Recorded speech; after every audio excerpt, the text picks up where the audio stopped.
E eu vou ser sincero, tudo isso que eu estou contando, essa história nossa de tropeço, de queda, de superação, cara, durante um breve período, eu fiquei um pouco, em alguns momentos, meio que envergonhado, às vezes, de ter passado por determinadas dificuldades nessa caminhada. Olha só isso daqui, que a gente estava aprendendo contigo aqui no podcast. Se liga, Carlos, no que eu vou falar. Tava falando com um empreendedor, amigo meu. Está começando mais um podcast Empresa Autogerenciável, o podcast que vai ajudar você, que é dono de uma empresa, a construir uma empresa autogerenciável. O meu nome é Aline Decker. Meu nome é Marcelo Germano. E eu sou o Carlos Eduardo. Uhul! E hoje a gente está com um convidado especial, que é o Carlos, como vocês ouviram agora. O Carlos, ele é o CEO da Obabox, uma empresa lá de BH, lá de Minas. Uma empresa inovadora. Tem incrível. Inovação na essência, no DNA, né, Carlos? Isso aí. E a gente vai falar sobre o que hoje, Aline? A gente vai falar sobre um assunto muito legal que a gente estava discutindo aqui, que vai ser: quando é a hora de mudar o meu modelo de negócio? E o Carlos tem muito a falar sobre mudanças de modelo de negócio, que ele já compartilhou aqui com a gente, né? Nos últimos 15 anos ele fez várias. E ele falou uma frase, a gente estava brifando antes de começar, ele falou uma frase muito legal, que ele falou: o mundo muda em uma velocidade maluca e negócios com modelo frágil sofrem nessa hora, né? Exatamente. E aí a questão foi assim, bom, com a velocidade que as coisas estão mudando, né? Quase todos os negócios podem ser considerados modelos frágeis. Ele deu até o exemplo das empresas que ele trabalhou. Exato. Vamos lá, Carlos, fala um pouquinho pra gente disso daí. Modelo de negócio frágil com a velocidade que o mundo está mudando. E imagina o dono de uma pequena e média empresa, como que deve ser enfrentar isso, né? Exato. Mas, Carlos, antes de qualquer coisa, se apresenta aí pra nós. Fala um pouquinho da Obabox, fala quem é você, Carlos. Se apresenta pra quem tá ouvindo aqui. Ah, que massa. A Obabox é uma marca de produtos inovadores, né? E a gente tem uma estratégia omnichannel para fazer a distribuição desses produtos, né?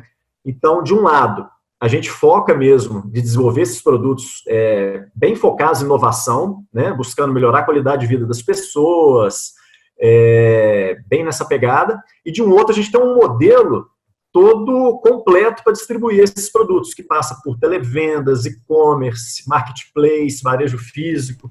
Só fala o que é esse tal de Omnichannel aí. Omnichannel. Ah, Omnichannel. Só para explicar aí o que talvez alguém não saiba, assim como eu. O que acontece? A gente quer estar presente em todos os pontos, né, do cliente, tá? Então, todos os momentos, né? Então, a gente começou com o e-commerce, tá? Mas, né, que é um canal de vendas, e hoje a gente tem vários canais de vendas, né? Então, o e-commerce é um dos nossos canais de vendas. Então, legal. A gente faz venda no e-commerce, faz venda por televendas, faz vendas no mundo físico, faz vendas no marketplace, né? Então, a gente acredita que a gente tem que estar presente de uma maneira única, né, em todos os canais que o cliente estiver presente. Massa. Massa. Agora isso entendi. É o Omnichannel. Você vende por diversos canais diferentes. Ai, que nome tão bonito, né? Maravilha. Então, hoje a gente é um time de aproximadamente 80 pessoas. Legal. Né? Temos uma história aí de 15 anos, que, igual eu falei, começou no e-commerce, mas hoje o e-commerce é apenas mais um dos nossos canais, né? Então, e estamos com um ritmo de crescimento bem acelerado aí para os próximos anos, né? Estamos aí respirando aí essas possibilidades, toda essa pegada de crescer e desenvolver muito a empresa. Massa. Me fala que produto que vocês vendem. Legal, Aline. A gente trabalha bem nessa pegada de trabalhar com soluções inovadoras, assim, sabe? Então, eu tenho um exemplo que eu falo sempre, que eu gosto bastante, é o seguinte: vão ter uma série de marcas, sei lá, vamos falar do mercado, geladeira, né? Então, você vai ter a empresa A vendendo a geladeira de tantos litros, a empresa B vendendo a geladeira de tantos litros, todo mundo concorrendo para vender a geladeira, para colocar na cozinha, a geladeira grande lá. A gente vai vender a geladeirinha pequena para você guardar a latinha. Latinhas de refrigerante, latinhas de cerveja. Então, a gente vai sempre no diferente, assim, sabe? Então, a gente busca entender as pessoas, entender os desejos das pessoas, né? Os problemas dessas pessoas e buscar soluções inovadoras para esses problemas, mas sempre com uma pegada diferente mesmo. Cara, que legal. E vocês têm vários produtos aí nesse segmento, produtos físicos, né? voltado para a inovação e principalmente, né, voltado para o cliente. Qual que é a necessidade desse cliente, o que eu acho massa, massa, massa. E nesses 15 anos aí dessa trajetória vencedora, vocês tiveram vários altos e baixos, né? Com isso que você disse, né? Essas mudanças de mercado e tanto isso na sua trajetória, desde que você fundou a Obabox, que quando você fundou não era a Obabox, né? E até mesmo na tua experiência antes de ter fundado, trabalhando em empresas que sucumbiram, né? No caso da Blockbuster, da Kodak e até mesmo na Telemar. A gente estava falando, fala um pouquinho sobre essa experiência antes de você abrir empresa, desses modelos de negócio que não deram certo, e depois que você abriu a sua empresa, essas mudanças de modelo de negócio. Conta pra gente um pouquinho. Legal, legal, Marcelo. O que acontece? Eu comecei a trabalhar muito novo, assim, com 17 anos eu já estava empreendendo. E quando eu comecei o meu primeiro empreendimento, eu tinha uma distribuidora de lubrificante automotivo. Então, a gente vendia para Minas Gerais inteira lubrificantes da marca, da Elf Lubrificantes. Uhum. E era um mercado assim, a gente vendia por atacado, né? Era uma operação toda B2B, e a gente sofria muito porque as margens eram apertadíssimas, a gente concorria com todas as marcas que você puder imaginar, com Castrol, com Lubrax, com Tutela, e a gente perdia negócios, às vezes, por causa de centavos, tá? E sem contar que era uma operação cheia de falhas, assim, a gente era limitado regionalmente, a gente tinha dificuldade de vender para outros lugares que não fosse para Minas Gerais, questão logística mesmo. A gente tinha um modelo de vendedor batendo porta a porta de posto de gasolina, de oficina mecânica, né? Tinha problemas gravíssimos de inadimplência, né? E, enfim, então eu comecei minha caminhada dessa maneira. Como é que era para ti nessa época, assim, você como dono numa empresa aí, brigando por concorrência, por centavos, como é que era isso para você?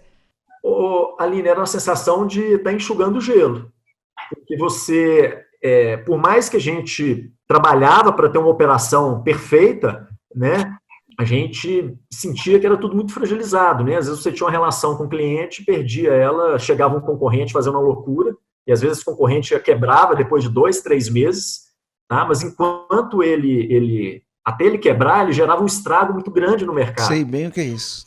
E o problema era o seguinte, que quando ele quebrava, aí agora eu fiquei livre, apareciam mais 2, 3 novos, então era um ciclo de empresa, a barreira de entrada era pequena, né? Então era um ciclo de empresa entrando, fazendo uma bagunça no mercado, quebrando, aí entrava outra. Então, era a sensação de enxugar gelo mesmo, assim, sabe? Uma situação que foi interessante, porque o meu sócio, né, o Davi, vocês conhecem ele também, que a gente está junto na caminhada aí desde o início. O Davi até fundou a empresa, eu cheguei alguns meses depois. O Davi vinha do setor de indústria de camiseta promocional. Então, o Davi fazia camiseta promocional, enfim, para grandes marcas. E as mesmas dores que o Davi tinha, eu tinha. Ele perdia negócio por causa de centavos, concorrência imensa, um modelo totalmente dependente dos vendedores, né? Problema de inadimplência, só conseguia trabalhar regionalmente. Então, a gente se conheceu de uma maneira muito inusitada, porque eu vi que esse modelo que eu trabalhava de atacado de lubrificantes, ele era totalmente limitado, tá? E aí, eu muito novo na época, eu tinha 20 anos, 21 anos. Eu vendi minha participação para os antigos sócios e comecei a fazer consultoria. Mas comecei a fazer consultoria buscando a resposta que eu não conseguia enxergar no meu negócio, né, atual. E aí eu falei, deixa eu fazer uma série de pequenas consultorias aqui para eu entender melhor, né, o mercado. E quando eu conheci o Davi, ele estava passando pelos mesmos problemas que eu. E foi muito bacana. Então, eu fiz uma consultoria lá na empresa dele, né, que ele estava, na época, passando por uma crise muito grande, né, e a gente fez uma amizade muito legal, sabe? A gente viu que a gente tinha perfis muito complementares, né? Eu tenho uma pegada mais gestor, né, mais... Você sempre teve essa pegada de gestão, né? De gestão. Porque quando eu estiver na Obabox, para mim é nítido essa habilidade que vocês têm de gestão, o jeito como você faz essa gestão do seu negócio. Total. Né?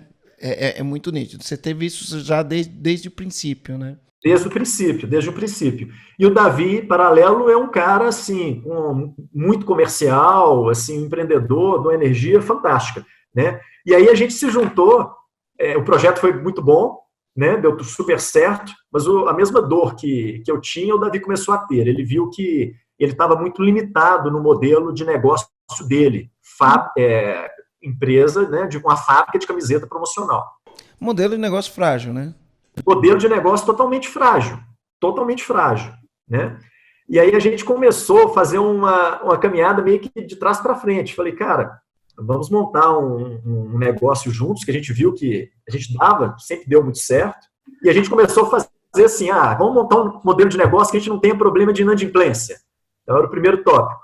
Vamos montar um negócio que a gente possa vender para o Brasil inteiro. Segundo tópico. Vamos montar um modelo de negócio que a gente consiga ter boas margens de contribuição e não sofrer tanto com a concorrência. Aí, na hora que foi juntando tudo, a gente chegou no nosso modelo inicial, né? Porque a gente enxergou no e-commerce, na época, a possibilidade de ter um modelo que solucionava todos esses desafios que a gente já tinha tido. Uhum. E nesse meio tempo, aí o Marcelo me perguntou, eu tive a oportunidade de trabalhar na Kodak, de trabalhar na Telemar, e aí na Telemar eu tive uma experiência incrível de gestão, porque eu estava acostumado a trabalhar com uma empresa de 10, 15, 20 pessoas. E aí eu comecei a entender como que funciona uma empresa de 10 mil pessoas. Caramba, que pulo!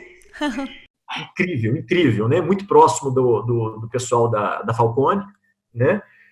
E também tive a oportunidade de participar de um processo de seleção para ser um franqueado nessa busca minha por uma nova estrutura de negócio da própria Blockbuster.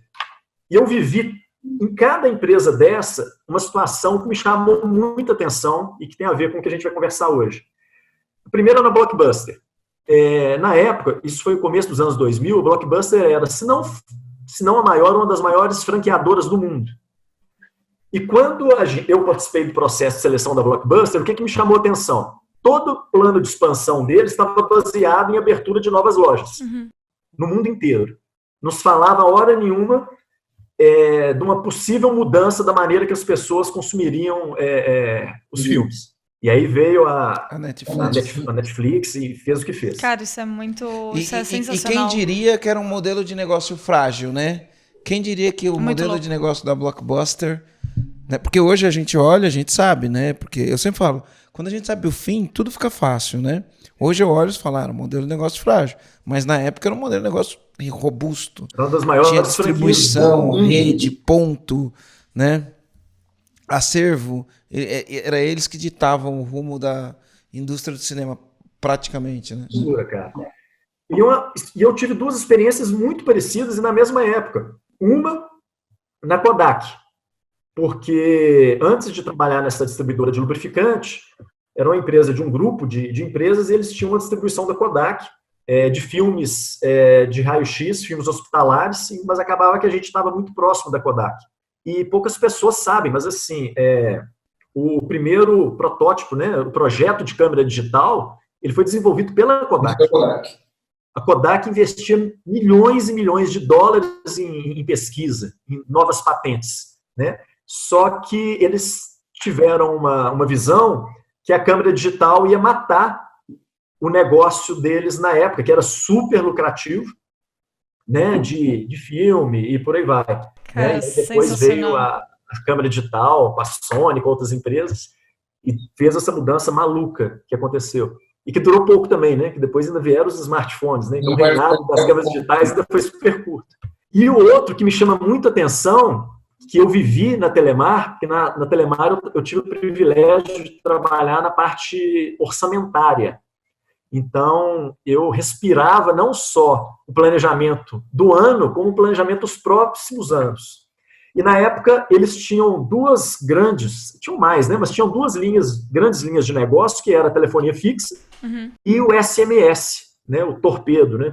E aí existia um plano assim, de 5, não sei quantos anos para frente, de como que iria aumentar a receita de SMS. Caramba. Que era um plano todo baseado no aumento da quantidade de telefones celulares, no aumento da quantidade de disparos que cada pessoa faria e também no aumento de quanto que eles cobrariam por cada SMS. Então, eu falo, gente, é uma loucura um WhatsApp não ter sido desenvolvido dentro de uma empresa de telefonia, porque as soluções são muito próximas. E o que eu percebo é que, às vezes, as empresas ficam tão focadas no seu produto que ela esquece que o que vale mesmo é a solução do problema da pessoa. E aí vem uma outra empresa, uma outra pessoa com uma solução diferente, você desmonta, você acaba seu negócio quase que de um dia para o outro. Então, Ô Carlos, olha que louco esse negócio das 3 experiências que você falou. Então, vou começar pela última, né? As telefonias fizeram todo um plano, criaram toda uma infraestrutura para monetizar alguma coisa em cima de uma premissa que era a telefonia fixa, né? E as mensagens de SMS. Hoje não existe mais e a gente está falando de 10 anos atrás, né? Eu acho que quanto tempo tem o WhatsApp? 6 anos, 7 anos? Nem sei quanto tempo existe o WhatsApp. Acho que uns Talvez 10, um pouco mais, 10 anos, né? Sei lá. Então, hoje a telefonia fixa... Por exemplo, eu não tenho telefone fixo em casa, né? Aqui no escritório a gente tem 2 linhas de telefone fixo e 10 de celular, né? E as vendas hoje, quando vem, é tudo pelo WhatsApp. Então, telefonia fixa que já não existe mais e o mensagem de texto que já não existe mais, porque você tem um WhatsApp gratuito, ninguém manda mensagem de texto. E o melhor de tudo é em cima de uma plataforma da telefonia fixa. 2019. 2019, 2009. Desculpa, 2009. 2009, Isso, 2009. E em cima da plataforma dessas empresas de telefonia. Aí você falou da Blockbuster, né? E a Blockbuster era um modelo de negócio assim. Eles tiveram a oportunidade de comprar a Netflix, sei lá, por $1 milhão, dizem, né? E aí não compraram e o Netflix acabou totalmente com o modelo de negócio, porque entendeu o que o cliente queria, era um modelo de negócio baseado, a Blockbuster eu me lembro, né? Baseado no que o cara esquecia de entregar no prazo, baseado na multa, né? A grande parte da receita deles era baseado na multa por atraso. Cara, que foda. E aí, quando a Netflix começou, não é o que é hoje, né? Porque a gente olhou a Netflix do que é hoje, mas quando ela começou, o chamariz da Netflix não tem multa por atraso. Você pega o vídeo, pode ficar com ele 2 meses, só que você só pode pegar o segundo vídeo quando você devolver o primeiro, e assim por diante. Acabou com o modelo de negócio. Era um modelo frágil. Por quê? Não por conta da estrutura, da quantidade de lojas e do acervo de filmes que ele tinha. Era porque eles cobravam em cima de multa, né? E aí, quando a gente olha a Kodak, ela tinha um modelo que era filme de revelação, e aí eles mesmos descobriram a imagem digital e falaram, não, a imagem digital vai acabar com o nosso modelo, que é filme de revelação. Só que em vez de eles aproveitarem que eles descobriram isso para destruir o negócio que eles tinham e criar um novo, eles seguraram isso, outra pessoa lançou isso e acabou do mesmo jeito, né? Então, o errado desses modelos não é quando não se pensa no cliente e você constrói todo um modelo em cima da premissa errada. Porque eu falo, o que é um modelo de negócio frágil, né? É um modelo feito em cima da premissa errada ou da premissa certa, até que alguém descubra um jeito diferente de fazer a mesma coisa. Exato. Legal. Para vocês dois que são, tipo, donos de empresa mesmo e passaram por essas mudanças, tanto que quando o Carlos estava falando, aí o Marcelo falava, eu te entendo e tudo mais. Então, como é que é para vocês dois, assim, emocionalmente falando, fazer mudanças de modelo de negócio enquanto o barco tá andando para que o negócio não quebre? Porque, né, é justamente o que a Kodak não fez, por mais que tenha descoberto isso antes. Ninguém quer abandonar... A gente tem um conceito acadêmico, né, que fala da vaca leiteira, né? O conceito da vaca leiteira é quando você está no mercado, esse mercado é estável, você domina uma parte desse mercado e você está ganhando dinheiro com ele. Então essa é a vaca leiteira, você está ali tirando o leitinho da vaca. No dia a dia você tira o negócio está funcionando. Ninguém quer chutar a vaca, né? Ninguém quer abandonar a vaca leiteira. Então isso vai envolver algumas decisões de estômago que eu acho que a maioria dos empresários só vão tomar quando já chutaram a vaca, né? Ninguém quer chutar a própria vaca leiteira, né? Para fazer acontecer. Então, eu sempre reagi assim, casa caiu, agora a gente tem que fazer alguma coisa. E aí a gente lida com medo. A gente lida com medo, com uma série de decisões, né? E o medo, quando está no comando, é um problema. Imagino que com o Carlos tem uma história muito louca de mudanças muito rápido, né? E cada vez ele tinha que mudar o negócio completamente, deixou de existir aquele modelo. Conta um pouquinho, vocês começaram com... A gente começou a nossa empresa, né? E aí, enfim, dentro dessas experiências que a gente, né, que eu falei com vocês, tanto minha, tanto do Davi, E aí a gente percebeu o seguinte, que o e-commerce era um caminho que era super atrativo, né, que respondia a parte dessas dores que a gente tinha, mas a gente, na época que a gente começou, os grandes players ainda não tinham entrado ainda de cabeça no mercado.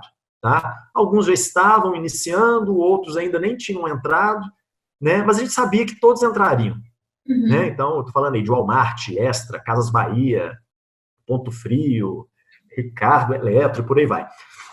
E aí o que a gente enxergava? Que se a gente começasse a montar uma empresa que fosse vender exatamente os mesmos produtos que essa turma vende, a gente iria morrer, a gente não conseguiria lutar contra esses caras. Então a gente sabia que o e-commerce era um caminho, mas ao mesmo tempo a gente sabia que se a gente fosse vender o que todo mundo vende, a gente Legal que isso que está falando é exatamente o ponto do assunto que a gente trouxe, que é quando é a hora de mudar o modelo de negócio. Vocês entenderam isso exatamente nesse momento. Exato.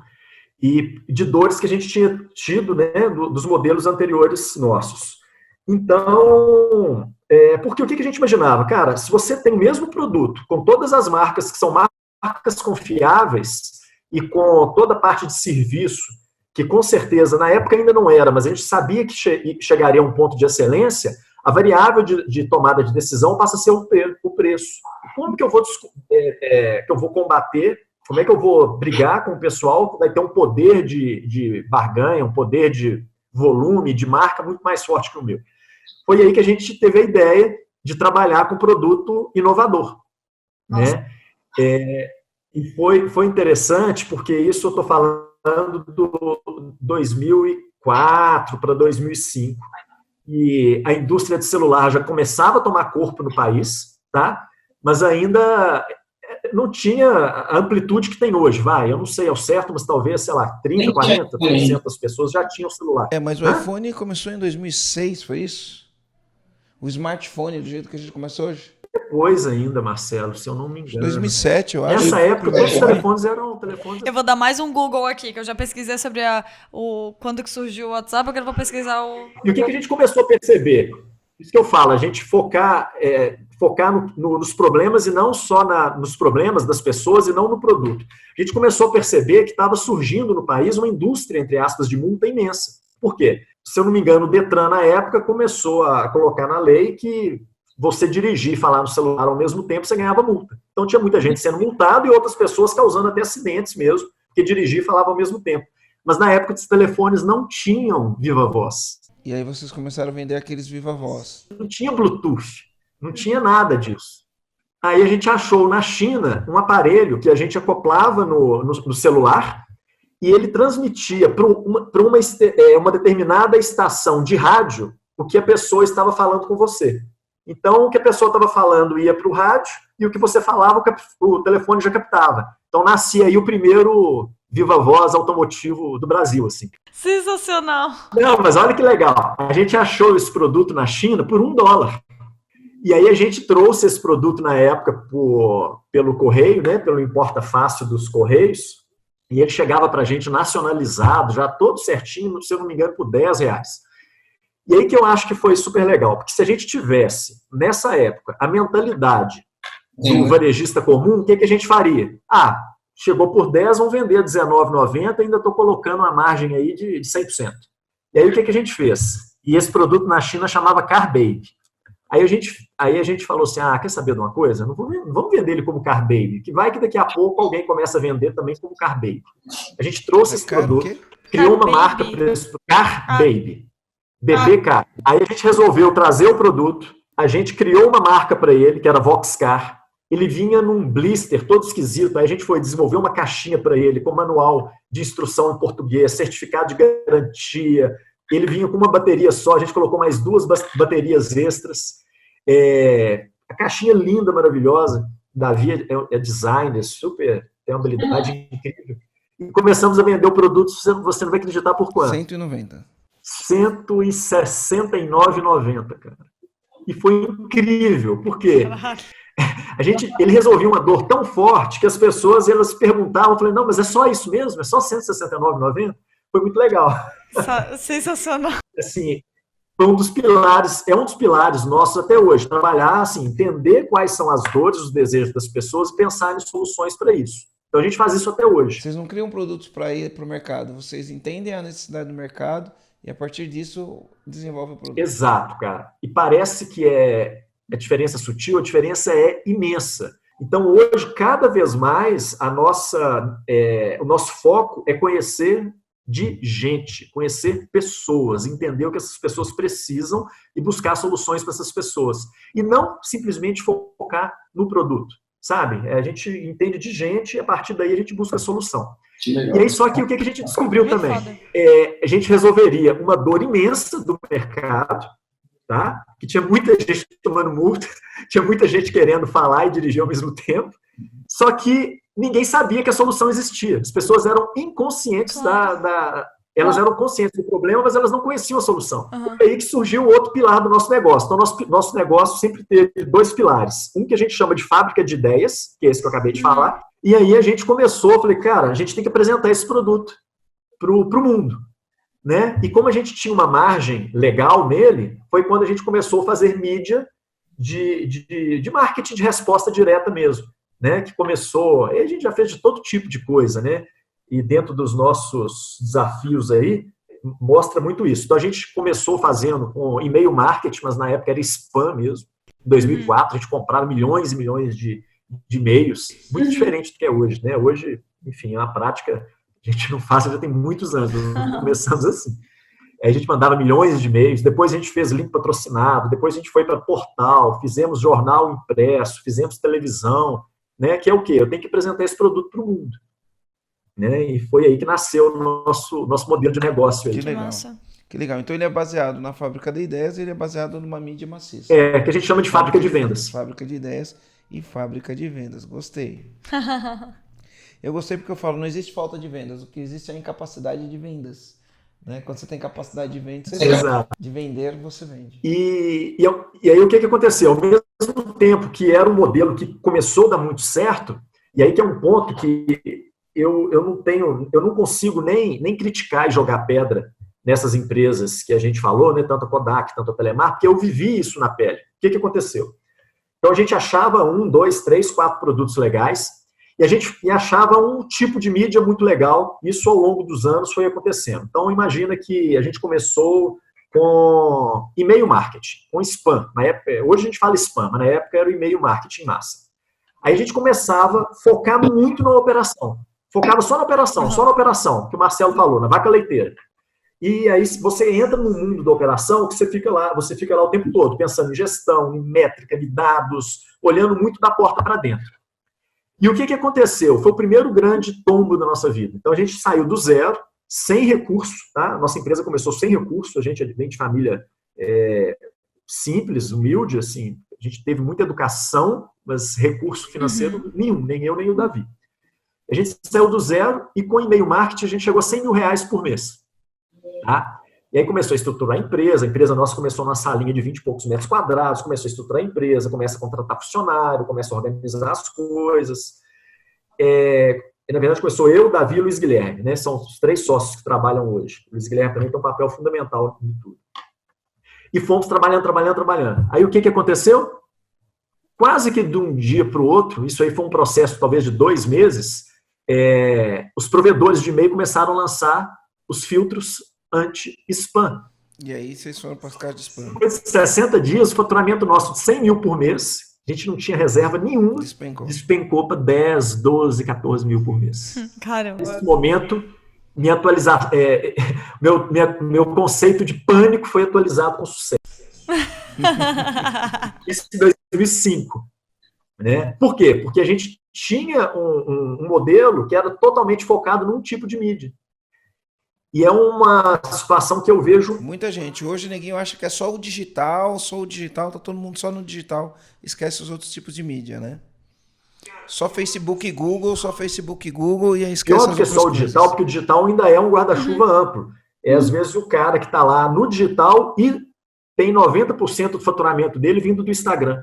No nosso caso hoje é assim. Ou do YouTube e por aí vai. Aí vocês precisaram mudar o modelo de negócio, nesse momento vocês descobriram o Calhau. Cara, aí aconteceu um movimento que foi legal, foi o seguinte, aí a gente começou, caiu o faturamento, aí na hora que caiu o faturamento, pânico total, gestão pesada, porque a gente sabia tudo que estava acontecendo, e aí é interessante porque eu percebo, muitas vezes tem empresas que estão indo para o buraco e o dono não está nem vendo o que está acontecendo. No nosso caso, a gente sabia exatamente o que estava acontecendo. O que talvez era pior, né? O que eu falo que a ignorância é uma bênção, né? Você não está sabendo, está tudo bem. Operação ficando no vermelho, no vermelho, no vermelho. E aí a gente começou a fazer link patrocinado. Isso foi em 2005 para 2006. Na época nem tinha Google aqui no Operação no Brasil. A gente comprava link patrocinado, se eu não me engano, era numa empresa que chamava Te Respondo, lá em Nova York. E na época a gente comprava a palavra o mês inteiro. Então a gente comprava a palavra celular. Aí a gente ficava todo mundo que buscava a palavra celular, mas isso no KB, no Alta Vista, eram buscadores totalmente diferentes de hoje. A gente ficava o mês inteiro. E foi legal, porque nisso a gente conseguiu dar um plus na empresa. E a gente voltou a um faturamento mais ou menos 50 ou 60 mil reais. Mas foi muito pesado, porque mesmo assim a gente não conseguia manter nossas despesas, nosso custo. Então, essa parte foi muito interessante. Então, foi uma gestão de despesa maluca. Tem um ponto que eu acho até legal, que assim, ar-condicionado. Nossa sala era quente pra caramba. Ligava o ar-condicionado 10 da manhã, desligava 4 da tarde. Só para você ter uma ideia. Assim.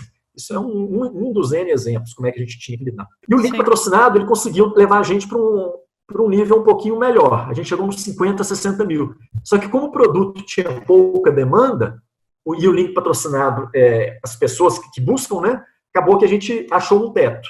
Né? Foi aí que a gente começou a pesquisar e entender qual era a outra possível solução. E nessa época, isso 2005, 2006, a internet, 90% a 80% da internet, ela rodava dentro dos portais. Globo.com, UOL, IG, Terra e por aí vai. E a gente começou a perceber que esses portais, eles tinham lá as mídias deles, né? O pop-up, banner e por aí vai. E que a cada 10 imagens que apareciam, umas 2 eram deles mesmos. A gente começou a pensar, tem uma coisa estranha aí, por que eles não... Uma hora eles estão lá anunciando banco, sei lá, Itaú, depois GM, e depois eles apresentavam um produto interno. A gente começou a ficar curioso com isso. Foi aí que a gente descobriu que esses portais, mais ou menos 20% a 25% do inventário porque eles deles... monetizavam em cima de... Na época não tinha AdSense, né? Fui tentar comprar um espaço de anúncio. Aí eles mandavam um kit pra gente que era... o Media Kit. Media Kit, era isso. Media Kit. Eles comercializavam Media Kit. Teve um dia, a gente pegou um ônibus saindo de BH e fomos para São Paulo, viajamos a madrugada toda e marcamos reunião com essa turma toda. E aí, a verdade é que ninguém nem recebeu a gente. Teve um lugar que a gente marcou reunião e eles nos deram um bolo, e teve outros 2... Teve um outro que o pessoal recebeu, nem deu muita atenção pra gente, um desdém total, e um estagiário que nos recebeu. Pra você ter uma ideia como que foi. Só que um cara gostou da nossa história.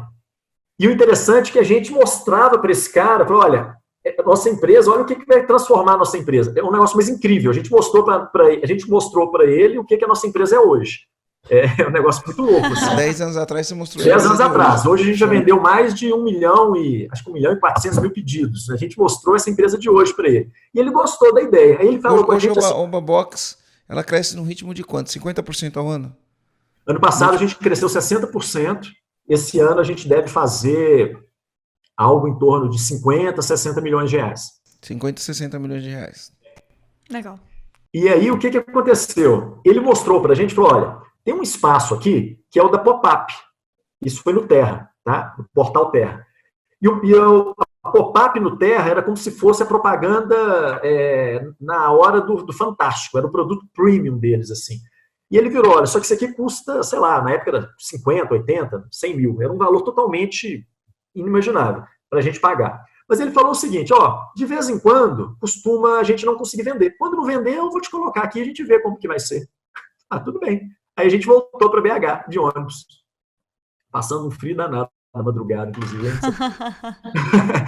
Aí passou uns 3 dias, ele falou, olha, eu estou com uma oportunidade aqui, porque o cliente XYZ, ele declinou, você quer subir um dos seus? Eu falei, lógico, agora. Aí a gente foi e produziu uma peça toda bacana para vender um produto, e aí a mágica aconteceu.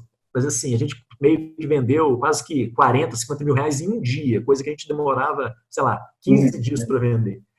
Aí a gente virou e falou assim, caramba, achamos o caminho. Porque a gente começou a entender que dentro dessas empresas de mídia tinha um percentual que eles não vendiam. E a gente começou a abordá-los, assim, muito relacionamento mesmo, e num relacionamento assim, muito restrito mesmo, a gente começou a comprar as mídias que eles não vendiam. Então, depois de 2 anos, mais ou menos, tipo assim, 15, 20% do inventário do UOL, do Terra, do IG, era nosso. E aí a nossa empresa explodiu, assim. A gente começou a crescer 300% ao ano. Loucura, loucura. A gente saiu do faturamento de 1 milhão e pouco, em 4 anos a gente estava vendendo mais de 10 milhões no ano, com 30, 40 colaboradores. Loucura, loucura, loucura. Que massa. Só que a gente caiu na mesma armadilha. Baseado no modelo de negócio de... Exatamente. A gente focou tanto na operação, operação, né? Agora tem que contratar gente, tem que organizar o processo, tem que, né? Por isso que eu falo, operação é vital. Eu sou o cara que defende gestão, que vocês não fazem ideia. Mas eu acho que são 3 pilares, a gente tem que prestar atenção. Estratégia, pessoas e operação. A gente ficou só na operação. E aí o que aconteceu? O mercado começou a mudar. E quando o mercado começou a mudar, a gente não estava preparado. Em 2011, mais ou menos, começaram a entrar os clubes de compra coletiva. Claro. E quando esses clubes de compra coletiva começaram a entrar, eles começaram a comprar o inventário inteiro dos portais, porque eles estavam muito investidos. E aí, com isso, esse espaço que a gente comprava, ele acabou. Sumiu. Novamente, o pânico foi atualizado. Só que dessa vez foi uma porrada muito grande, porque a gente faturava 1 milhão e 200, 1 milhão e 300 por mês na época.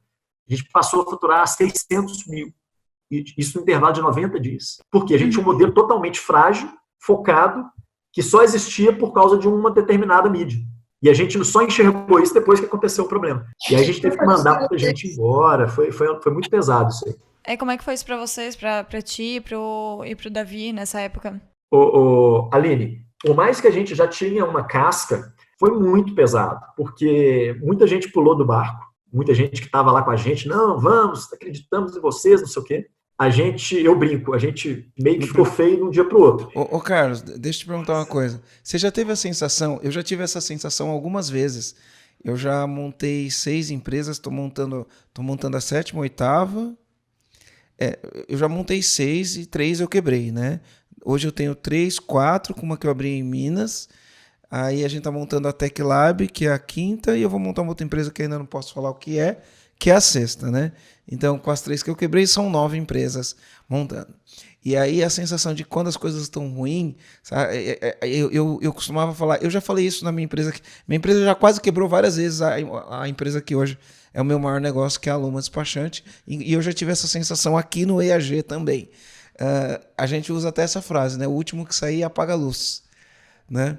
Aí você já teve a sensação que você fala assim, nossa, o último que sair apaga a luz, né? Porque não vai sobrar nada, alguém vai ter que apagar a luz desse negócio, né? E eu já tive funcionário que chega para mim e fala assim, cara, se tiver que apagar a luz com você, eu vou ficar até o fim, apago a luz junto com, te ajudo a apagar a luz, né? Você já teve essa sensação, o último que sair apaga a luz? Várias vezes. É foda. E assim, só de falar com vocês eu fico até arrepiado, porque foi muito intenso. Eu não tenho hoje problemas nenhum em demitir uma pessoa que não esteja engajada, que não entregue resultado, que não esteja engajada com a cultura. Mas você precisar de demitir pessoas porque sua empresa está dando um passo para trás, pessoas boas, nossa, isso... Eu estou falando aqui com vocês, eu estou lembrando exatamente da cena, eu demitindo 5 pessoas, a gente demitiu mais de 15 pessoas. E foi muito duro pra gente. Porque a falha é nossa, né? E as pessoas demitirem a gente porque não acreditam na nossa empresa também, né? E algumas pessoas que a gente precisava que continuar, né? Que precisava que elas continuassem conosco, algumas pularam fora, assim, no meio do caminho, sabe?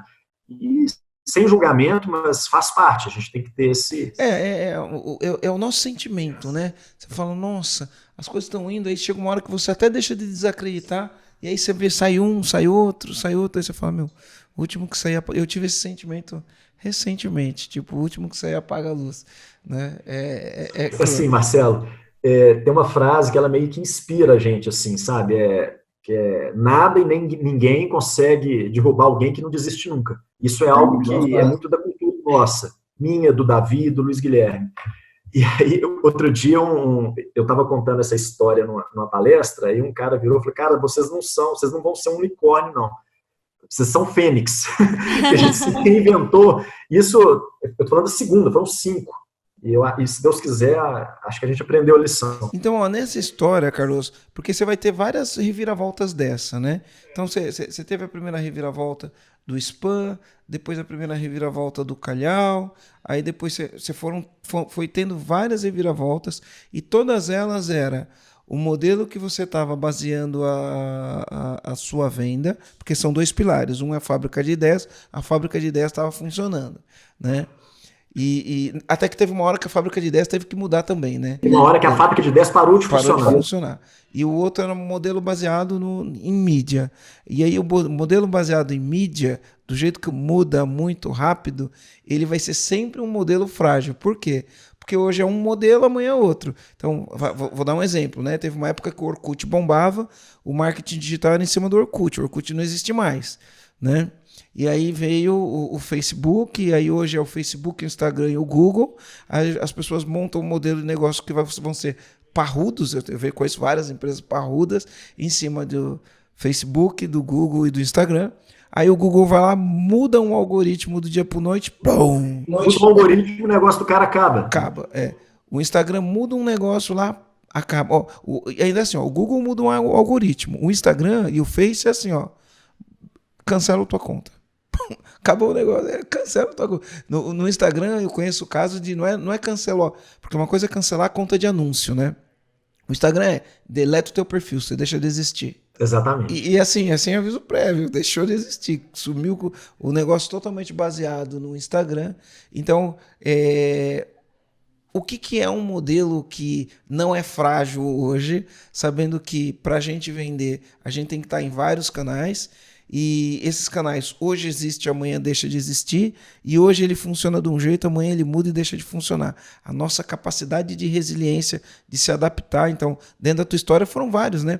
Inclusive, spam não existe mais, calhau não existe mais, e aí tudo que você for contar hoje são coisas que não existe mais. A gente chegou a ser, assim, dentro dessas reinvenções, a gente em 2016, olha para você ver onde que a gente foi achando soluções. A gente chegou a ser a empresa no Brasil com maior quantidade de páginas de jornal e revista.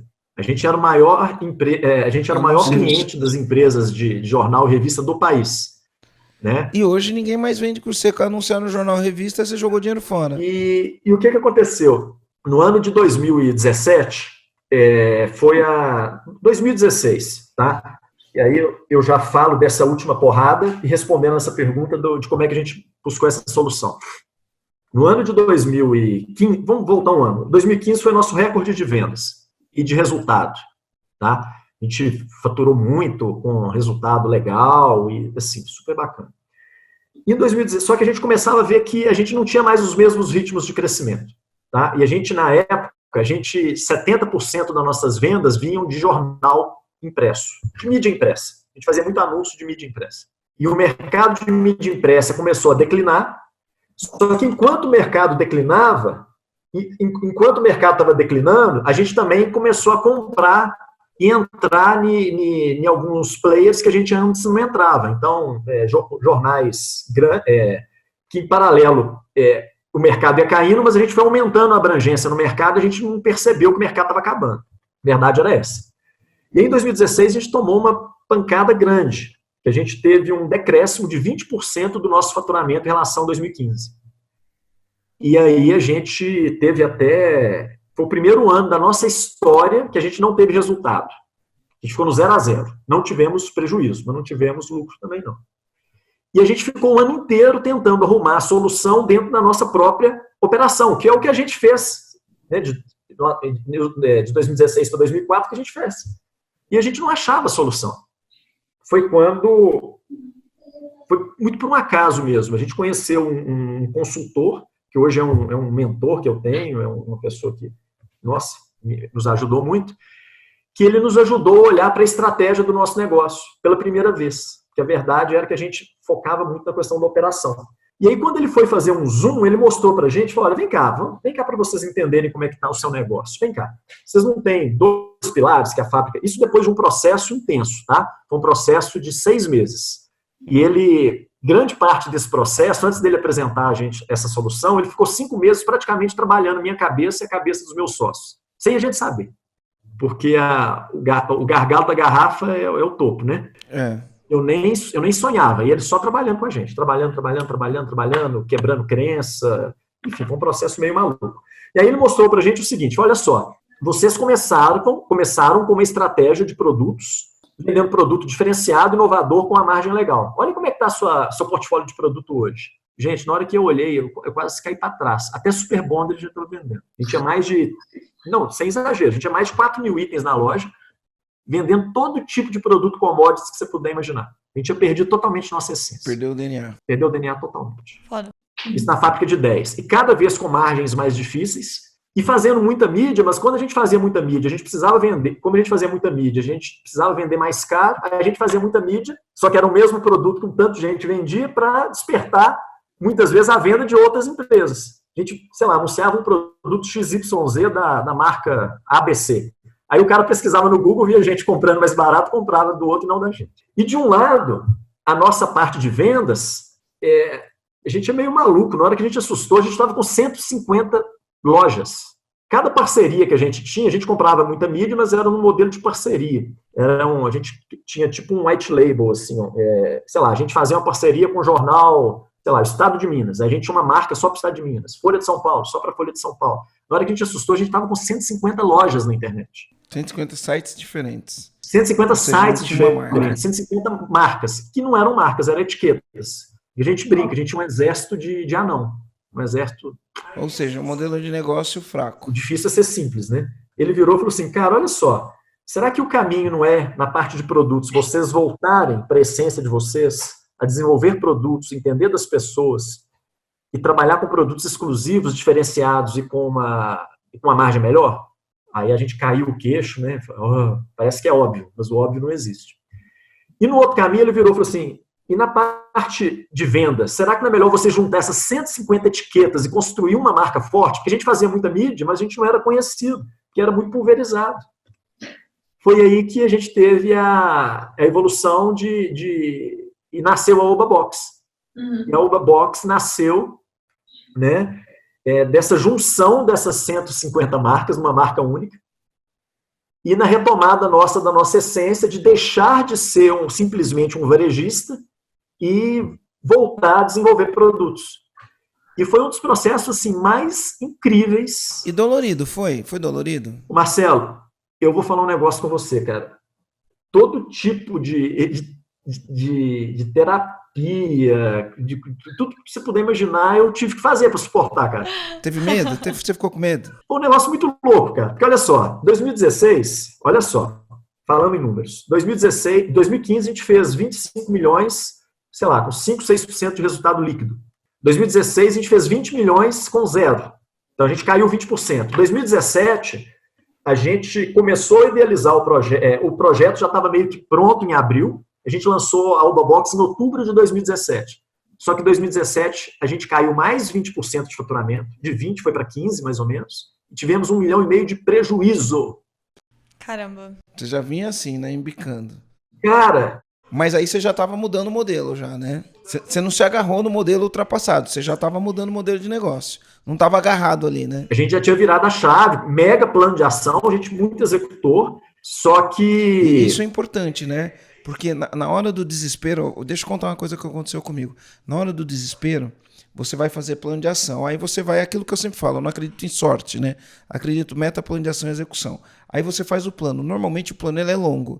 E o resultado não vem na hora que a gente quer, do jeito que a gente quer, né? E no prazo que a gente precisa. Não é nem no que a gente quer, no prazo que a gente precisa.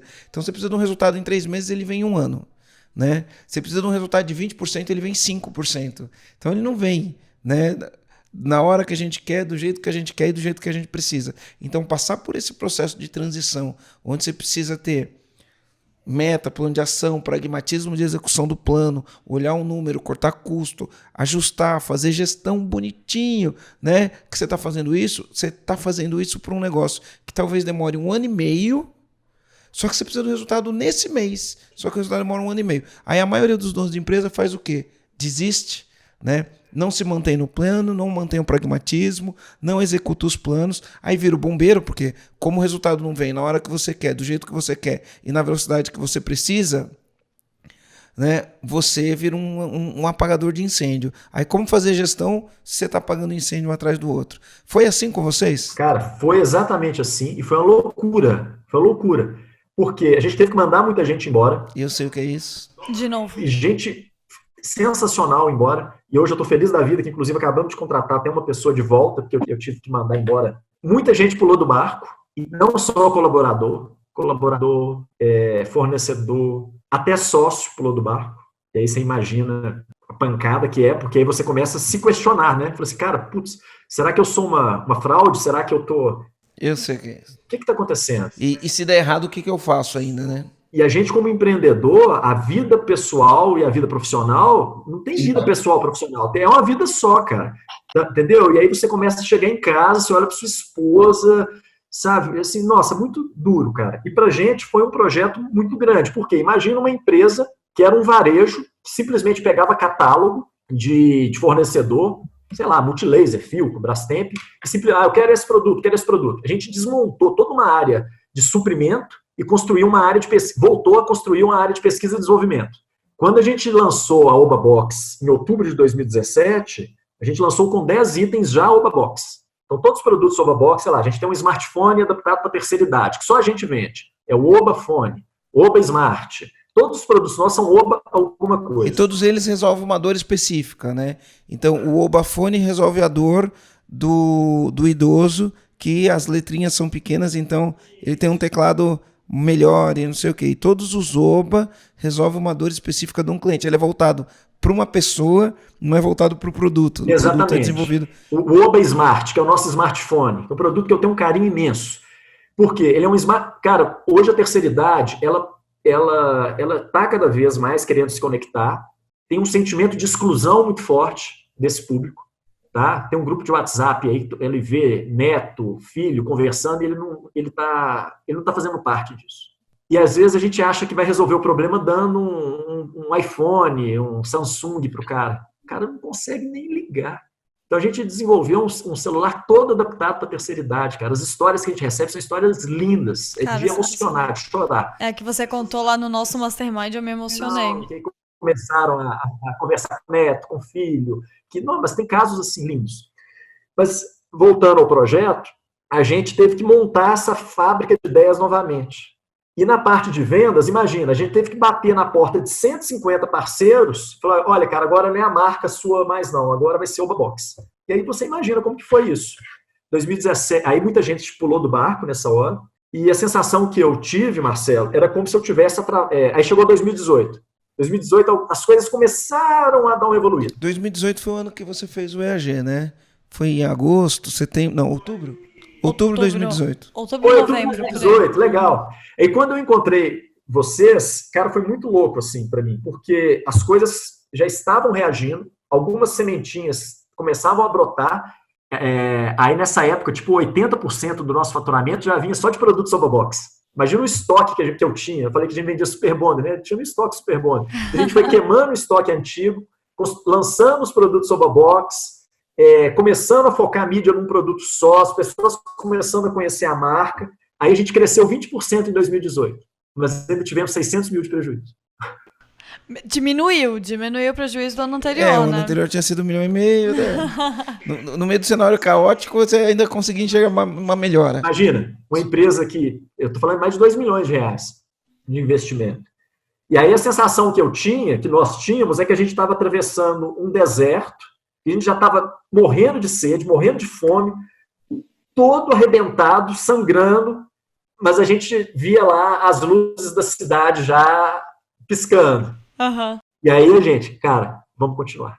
E aí foi meio que all-in mesmo, assim, ou vai, vamos pegar esse avião, vamos fazer ele decolar, ou vai esborrachar no chão. Uhum. E aí 2019 foi um ano, assim, cara, maravilhoso, porque eu acho que ele consolida tudo que a gente acreditou. Porque nessa vez a gente não simplesmente fez uma mudança simples, sabe? A gente a gente deixou de ser um varejista que vende marca, que vende produto de todo mundo, e a gente entendeu, aí foi questão do propósito também, que é outra, que aí é da outro podcast, né? A gente entendeu, falei, cara, nós somos uma marca de produtos inovadores e nós existimos para aproximar a inovação das pessoas, né? Que a gente vai melhorar a qualidade de vida das pessoas apresentando inovação para elas. E a partir daí a gente começou a desenvolver essa marca e toda uma estratégia, aí entra o Omnichannel, né? Que eu falei no começo. Em vez de depender de uma fonte de mídia massiva, você está em todas as fontes de mídia. Exatamente. Então, eu estou em todos os canais. Então, a gente está lá, canais de venda. Hoje, a gente tem uma operação de televenda, a gente tem uma operação de marketplace, tem uma operação de e-commerce. O e-commerce é mais um dos nossos canais. Uma operação de varejo físico também. O nosso produto também, por que não ir para o varejo físico? E todos os tipos de mídia que você puder imaginar. Então, a Obabox hoje, ela está na televisão, então estamos em mais de 20 canais a nível nacional. A gente está ainda em jornais, que ainda tem jornal, a gente tem uma relação super legal. A gente está na web, está gerando conteúdo, entendeu? Então, a gente acredita que a gente tem hoje um modelo muito mais sólido e preparado para lidar com essas mudanças tão rápidas que estão acontecendo no mercado. Que massa, que massa. E, Carlos, fala uma coisa, em 2018, quando foi lá no finalzinho do ano que você fez o EAG, que já tinha melhorado um pouquinho, né, o número de prejuízo, mas qual que tu acredita que foi a maior aliança, assim, que teve quando você fez o EAG com tudo que você já estava mudando na tua empresa nesse período? Nossa, Aline, essa pergunta é super legal. Por quê? A parte da operação nossa, ela sempre foi muito redondinha. Sabe, a gente tem uma pegada de gestão, organização, método, é muito legal, muito organizado mesmo. A gente fica super feliz, vem empresas do Brasil todo fazer benchmarking com a gente nisso. Aí a gente tinha resolvido agora o segundo pilar, que era a estratégia.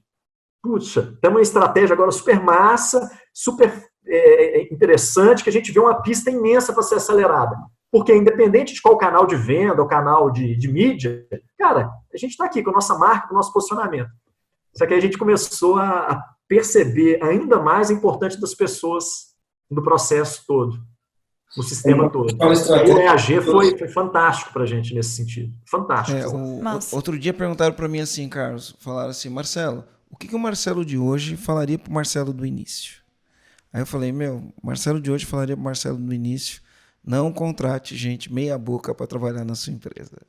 Né? Então, o processo de pessoas, ele é fundamental. Hoje eu estava conversando respondendo direct, né? E aí a pessoa estava falando para mim, olha, depois que eu fiz o EAG, parece que eu dedico pouco tempo para o meu negócio e eu não sei o que fazer com o tempo que sobra. Aí eu falei, se você está falando isso, tem duas coisas. Primeiro, talvez a ambição do seu negócio não seja tão grande, porque se você tem uma ambição de crescer demanda tempo. Tempo de dono. O dono tem que ter tempo para fazer crescer. Então, se você não sabe o que fazer com tempo, provavelmente você não está crescendo, porque crescer demanda tempo. E a outra atividade estratégica de um dono de empresa é desenvolver pessoas. E desenvolver pessoas demanda tempo. É conversa 1 a 1, é fazer plano, é direcionar a pessoa, é dar feedback, fazer avaliação de desempenho, desenvolver novas habilidades. E isto demanda tempo, né? Então aí quando você falou, comecei a olhar para a pessoa, o Rancharan fala assim, na parte da estratégia tem 3 processos, que é a definição da estratégia, as pessoas e a operação. E o mais importante é as pessoas. Aí quando você fala para mim, comecei a entender a questão das pessoas, eu fico muito feliz porque no final do dia, né, a escola mais cartesiana fala que uma empresa são pessoas e processos, processos e pessoas, mas no elemento pessoas, se ali não estiver funcionando, o processo também não vai. Cara, não roda. E aí nisso, o EAG, ele começou ele nos mostrou algumas respostas que a gente estava buscando, no que diz respeito à cultura, no que diz respeito à formação de time, à liderança, né? Então, hoje a gente é uma operação com 80 pessoas, a gente vai terminar o ano com mais de 100 pessoas, com certeza. Um dos maiores desafios que eu tenho hoje é formar time, desenvolver time.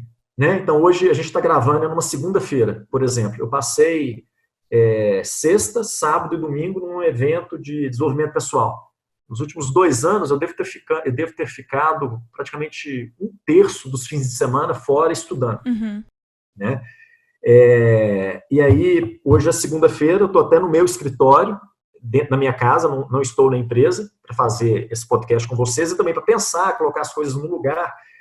E essa parte de formação de time passa a ter um peso. Eu falei, cara, que fantástico, porque a gente, como dono, é diferente lá de trás. Eu tinha um problema na logística, eu mesmo ia lá e embalava produto. Então, televendas tá tocando muito, eu mesmo ia lá e... Vai lá e atende o telefone, já fiz muito isso.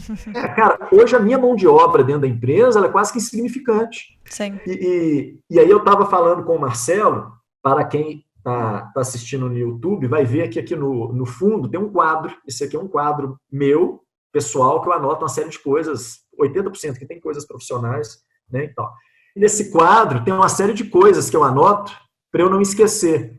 E aí, ouvindo o Marcelo falando desse empresário que acha que está tudo certo, que a vida está toda redondinha, tem uma frase aqui que não me deixa, que eu anotei aqui para justamente não me deixar cair numa zona de desconforto nunca, que ela é o seguinte: o que está faltando? Então, acho que a gente, como empresário, a gente tem que estar pensando o tempo inteiro no que está faltando. Porque a melhor hora de você consertar um telhado é na hora que não está chovendo. Verdade. Né? Então, eu mostrei para vocês uma história aí de 15 anos, totalmente focada em que a gente é uma empresa que consegue ser muito reativa, né? Que a gente tem um poder de reação muito forte. A história nossa mostra isso. Mas a gente viu que para a gente chegar onde a gente quer chegar, não basta ser reativo, a gente tem que também ser proativo. E para ser proativo, que eu acho que é onde você vai para um jogo muito maior, você tem que estar o tempo todo. O que está faltando? O que está faltando? O que está faltando? É uma provocação que eu faço a mim, que eu acho legal compartilhar aí. Não basta ser reativo, tem que ser proativo. A gente passou por uma dificuldade, a gente contratou um consultor para ajudar a gente, e ele falou, vocês agem de maneira reativa. Ele falou, com a quantidade de informações que vocês têm, vocês estão agindo de maneira reativa. Quando vocês têm condições de... Vocês estão trabalhando nesse mês para fechar a conta desse mês. Quando a conta desse mês já deveria estar fechada, você deveria estar trabalhando 2, 3 meses para frente.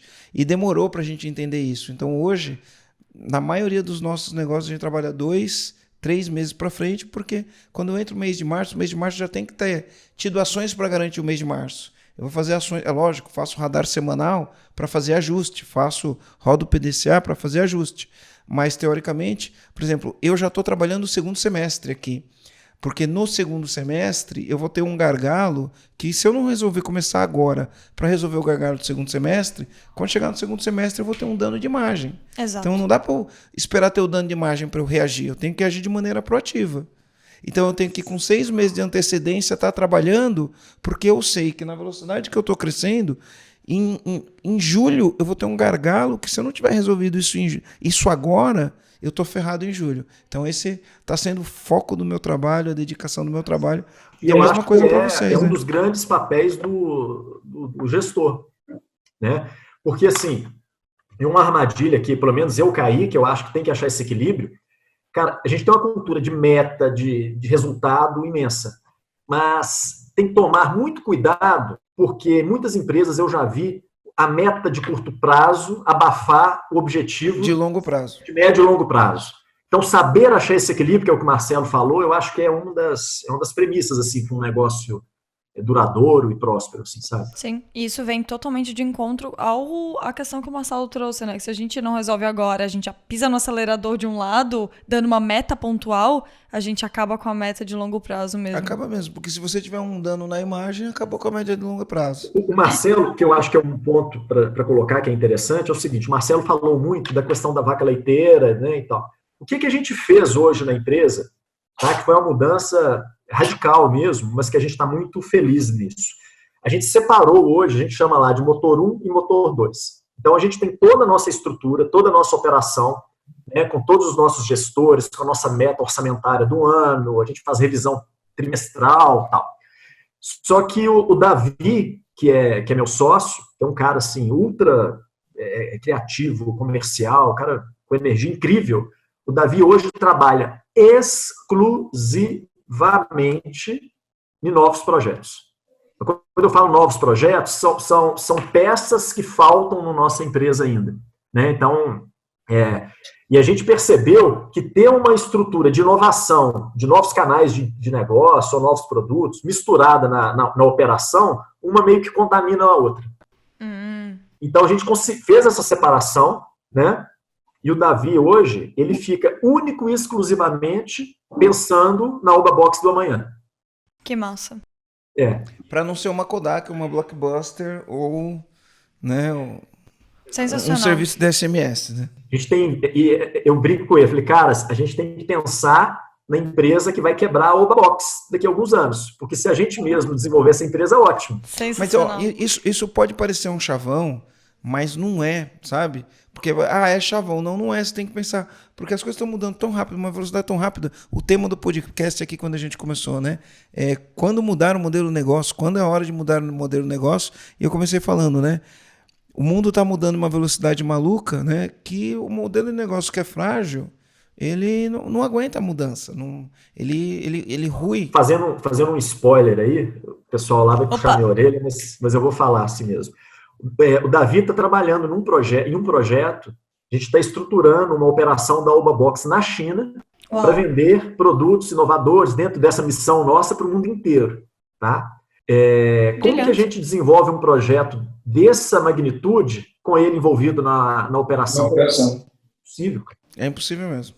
Sim. É por isso que o dono de empresa ele tem que colocar o chapéu de dono, né? E direcionar. Qual que é a ambição dessa empresa? Então, você entra na tua empresa, tem uma placa lá, rumo a 1 bilhão. Pô, se eu estou indo rumo a 1 bilhão, alguém tem que cuidar do rumo a 1 bilhão. No dia a dia da operação, alguém está cuidando do dia da operação. Mas alguém tem que qual é o projeto que vai levar a gente a faturar 1 bilhão?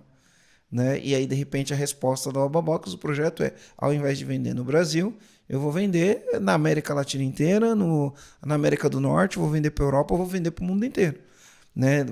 E aí eu tenho escala para fazer isso daí. Tenho escala, tenho musculatura, tenho tudo sensacional. Meu, eu estava falando antes, quando o Marcelo pediu um time aqui, a gente não estava gravando, mas é que esse episódio, cada episódio de podcast que a gente faz é um aprendizado único, assim, cada episódio a gente tá aprendendo alguma coisa diferente, até de como fazer o podcast, o F tá sempre botando, hoje as câmeras estão numa posição diferente, aqui tá tudo diferente, até que a gente tá fazendo online contigo, mas eu acho que o episódio de hoje, principalmente, foi um aprendizado muito grande de você trazendo a tua experiência pra gente e o teu aprendizado por tudo que você passou, agora você já tá prevendo o teu próprio concorrente pra você ser o seu próprio concorrente. Então, é muito interessante. Eu acho que foi um aprendizado bem grande aqui, principalmente pra mim, claro. O Marcelo talvez já tenha passado por muita coisa que você passou, mas eu aqui, no lado que eu tô, é um privilégio mesmo estar aqui ouvindo as histórias de vocês, sabe? Porque é muito massa. Olha só, 2015, né? 2015, a gente passou por eu acho que de todas foi a crise mais grave que eu já passei nesses 24 anos, desde que eu abri minha primeira empresa. E aí o que acontece? Eu vinha com faturamento crescendo, 7 anos consecutivos, batendo meta de faturamento e lucro e crescimento. Faturamento, lucro e crescimento. 7 anos consecutivos. A reputação da nossa empresa, da nossa marca, muito boa. Os nossos clientes topavam pagar mais pelo nosso serviço porque eles enxergavam uma diferenciação naquilo que a gente entregava. A gente tinha bom relacionamento com todos os nossos clientes em todos os níveis, desde diretoria até a portaria. Então, onde a gente ia, a gente fazia questão. Vamos fazer relacionamento desde o faxineiro até a diretoria máxima onde a gente conseguir chegar. E a gente trabalha para grandes empresas, né? Então, você olha e você fala, o meu serviço, a minha marca é reconhecida. O meu serviço é melhor do que a concorrência. A minha estrutura é melhor do que a estrutura da concorrência. O cliente valoriza meu serviço e topa pagar mais por isso. A gente é bom de gestão. É só a gente continuar fazendo o que a gente está fazendo que a gente vai continuar ganhando dinheiro sempre e nada vai mudar. Eu realmente acreditava nisso. Aí que aconteceu? Uma mudança de cenário econômico. 2015, para quem se lembra, o país entrou numa crise. Né? Começou em 2014, mas 2015 teve uma reeleição lá, aquele negócio todo louco, e aí o país entrou numa crise. E ao país entrar nessa crise, o que acaba acontecendo com os nossos clientes, que são tudo grandes empresas? Eles precisam fazer ajustes, né? Porque eles vão focar no lucro. E ao fazer ajustes, né, um executivo não consegue justificar para os seus superiores que, olha, eu topo pagar mais para esse cara porque ele é bom. Não, como assim você topa pagar mais por esse cara porque ele é bom, né? O jogo agora é o seguinte, ou ele vai fazer isso ou ele tá fora. E aí a gente, dentro das premissas do que eu acreditava, de que eu sou diferenciado, eu tenho mais estrutura, o meu serviço é melhor, eu faço gestão como ninguém. Dentro de todas essas premissas que eu acreditava que até então tinham se provado verdade, isso deixou de existir do dia para a noite. E quando isso deixa de existir do dia para a noite, por mais que eu estava certo naquilo, isso deixou de existir, a gente entrou numa crise, foram 16 meses para retomar o que a gente... não é para retomar o que a gente era para poder voltar a respirar e falar, calma aí que passou, né? E ainda depois teve umas outras, porque, né, quando você toma um rola, né, imagina que você está pegando onda e está surfando, e você tomou um rola. Aqui a gente chama de tomar caldo. Tomou um caldo, tomou um caldo. Então você fica ali debaixo d'água, ali, blá, blá, você levanta a cabeça, vem outra, blá, blá, aí você tem uma hora que você consegue subir, que você fala, ufa, deixa eu respirar. Se você dá um vacilo, vem outra, né? Então, quando a gente, depois de 16 meses, a gente falou, ufa, agora a gente conseguiu sair, né, da arrebentação, aí quando a gente menos esperou, veio outra. Pum! Então, assim, todas essas premissas das pessoas que falam, eu cheguei até aqui fazendo isso, é isso que vai dar certo, todas essas premissas, é só continuar fazendo do mesmo jeito que vai ter resultado. A estratégia bala de prata, né? Agora isso. Essa é a estratégia. Todas essas premissas vão por água abaixo, então é aquele negócio que você falou, né? O mundo está mudando uma velocidade muito louca, muito rápido, e aí o lance é como você fazer se você tem um modelo de negócio frágil. Mas o que é um modelo de negócio frágil? E eu vou aqui, né, tendenciosamente me arriscar e falar, todos os modelos de negócio hoje podem ser considerados frágeis. A bala de prata do modelo de negócio é o dono. É a resiliência que o dono tem que ter para ele mudar rápido quando as coisas... A resiliência para ele ter... Você falou um negócio, né? A gente não pode ser só reativo. A gente tem que ser tem que ser também proativo. O reativo é aconteceu a porcaria... Como que é a minha resiliência, como eu ajo para mudar isso? E o proativo é, deixa eu criar a próxima mudança? Exatamente. Deixa eu criar a próxima mudança, porque se eu não criar, alguém vai criar, e se alguém criar, eu vou estar em dificuldades, né? E aí vem a essência da bala de prata, que é o próprio dono do negócio. Ele não pode parar de se desenvolver nunca, ele tem que fazer desenvolvimento pessoal, porque ele vai tomar pancada, ele tem que segurar a pancada que ele toma, né? E tem que estar sempre se fazendo a pergunta, né? O que está faltando? Não é bem isso não, Carlos? Cara, com certeza. E assim, eu me identifico muito com o Marcelo, porque eu falo, Marcelo não é um empreendedor de palco, Marcelo é um empreendedor no palco. Caramba, legal. Sensacional. E eu acho assim, pelo menos a maneira que eu, né, tento colaborar é mostrando o bastidor, né? O bastidor da caminhada do empreendedor, do desafio do empreendedor, né? E eu vou ser sincero, tudo isso que eu estou contando, essa história nossa de tropeço, de queda, de superação, cara, durante um breve período, eu fiquei um pouco, em alguns momentos, meio que envergonhado, às vezes, de ter passado por determinadas dificuldades nessa caminhada, sabe? E uma coisa que eu aprendi é o seguinte, o erro faz parte do processo de aprendizado. Então, eu acho que a única maneira que tem de você não errar é você não fazer. E isso não combina em zero com o empreendedor, sabe? Então, o empreendedor, ele tem que ter a humildade de saber que ele vai errar e que ele tem que aprender, que ele tem que estudar, que ele tem que conhecer coisa nova e passar isso para uma cultura da empresa, sabe? Uma coisa que a gente tem trabalhado muito lá, cara, da caminhada nossa, de onde que a gente está hoje, até a empresa de 1 bilhão que nós estamos construindo, imagina o tanto de coisa que a gente vai aprender. Se eu transformar isso num processo doloroso e ficar olhando, poxa, por que eu não pensei nisso antes? Por que eu não fiz isso antes? A gente vai travar e não vai. A gente vai associar uma coisa negativa a esse processo. Na verdade, você tem que associar um sentimento positivo, né? Então, esse é um ponto que a gente tem trabalhado muito, assim, lá dentro, sabe? De ter muito orgulho da nossa história, né? Tem uma camiseta nossa, a gente até fez uma camisa para os colaboradores, assim, orgulhe-se de suas cicatrizes. Né? Porque se a gente está, acho que a Aline até viu lá. Eu vi. Se a gente está aqui hoje é por causa de todos os percalços, todos os obstáculos que a gente teve. Né? E tem para concluir aí, eu acho que tem uma frase super legal que me inspira muito também, que a gente é a história que a gente conta da nossa história. A gente é a história que a gente conta da nossa história. Então, não sei se você percebeu, eu tô contando tudo isso com maior felicidade, com maior alegria, sem drama nenhum, porque isso faz parte do processo para até a gente chegar lá no bilhão, que a gente vai chegar, entendeu? Então, eu vejo, às vezes, empreendedores com qualquer percalço que tem, começa a reclamar da chuva, do sol, do governo da Dilma, do governo do Bolsonaro, e o gostoso é isso, o gostoso é essa jornada, não é nem aonde que a gente vai chegar, não, a jornada que é o gostoso. Nossa, porra, eu fiquei meio emocionada aqui. Muito bom. Ô, Carlos, olha só, falei que a gente tava aprendendo, né? Olha só isso daqui, que a gente tava aprendendo contigo aqui no podcast. Tudo rabiscado aqui, ó. E olha só o que esse último negócio que você falou, né? Você falou, eu senti vergonha de vários momentos quando você está passando pela dificuldade, você sentiu vergonha. Eu também senti vergonha muitas vezes, né? E aí porque a gente se sente um impostor, né? Quando as coisas estão dando errado, a gente se sente um impostor. E aí você falou uma coisa interessante. Você falou, a única maneira de não errar é não fazer.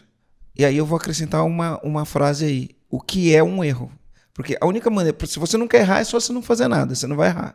Isso por si só já é um erro, né? Então, já que você vai ter um erro ou fazendo ou não fazendo, porque não fazer também é um erro, né? Então, eu acho que é melhor errar fazendo. É melhor errar passando vergonha durante o processo, não é? Foda. Porque você não vai passar vergonha nenhuma durante o processo porque não fez. Quando você estiver lá com seus 60, 70, 80 anos, que você olhar para trás, você vai ter vergonha do que você não fez. Exato, cara. Né? Então, assim, você vai errar de qualquer jeito, vai passar vergonha de qualquer jeito. Então, é melhor passar vergonha pelo que você fez e pelo que aprendeu do que passar vergonha de nunca ter feito.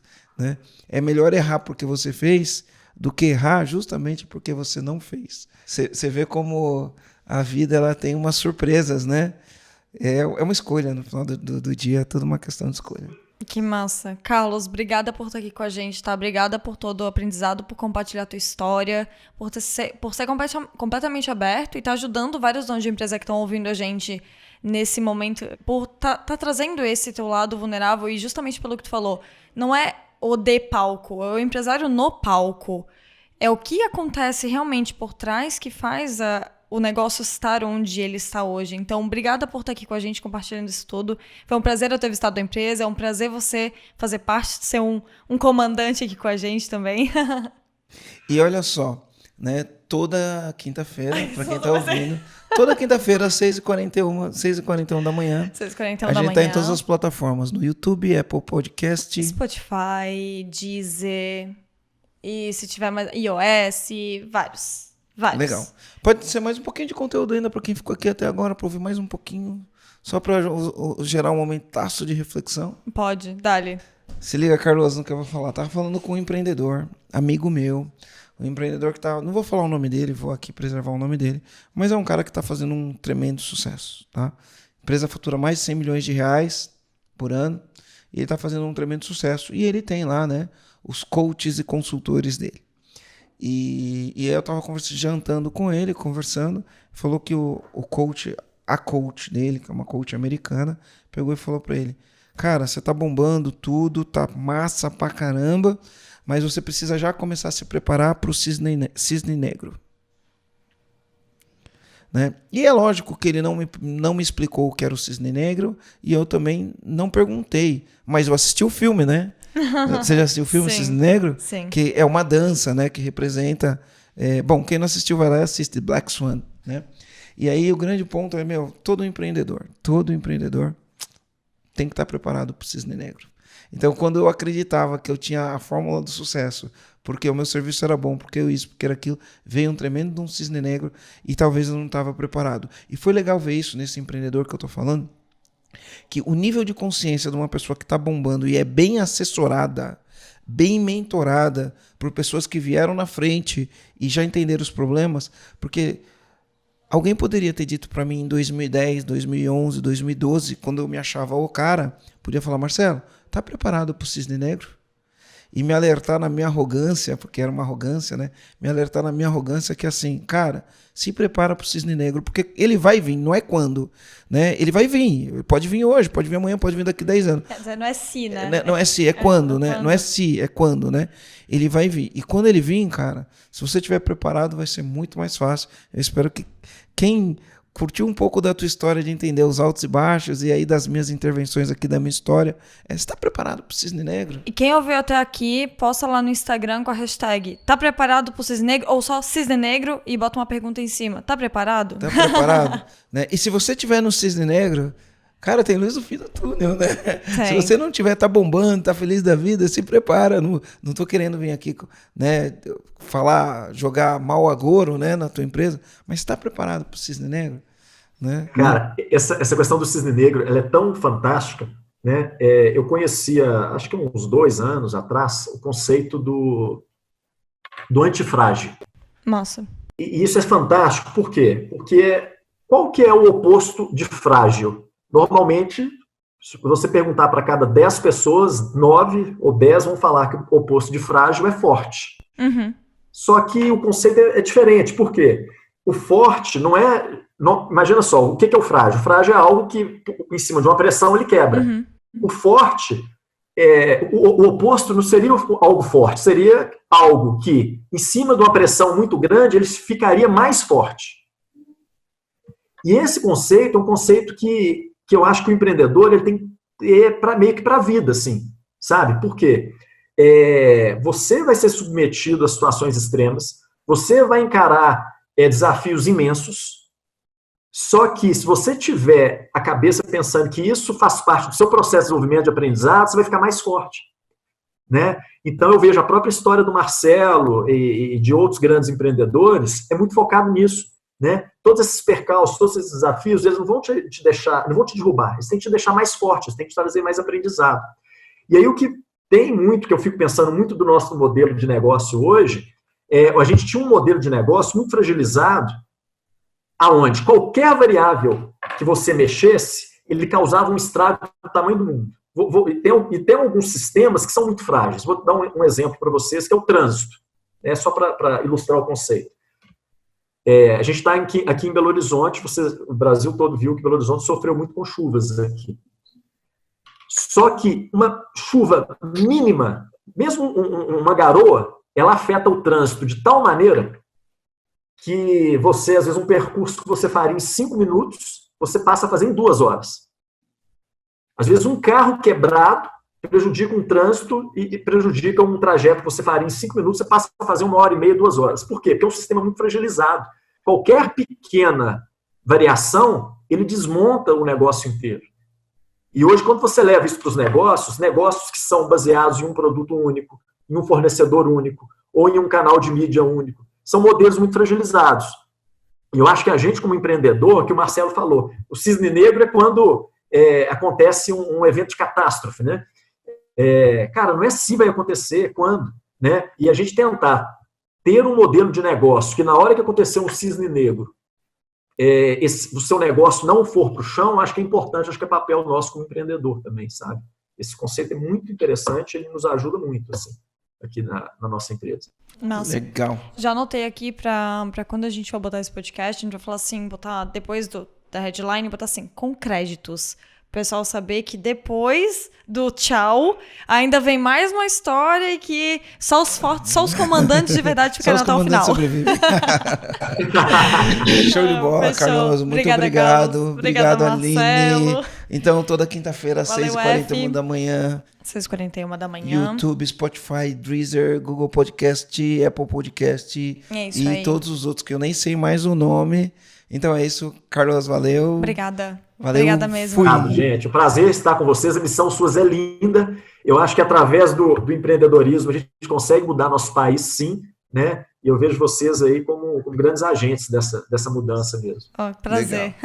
Valeu, Show de bola, Carlos. Carlos. Tchau. Valeu.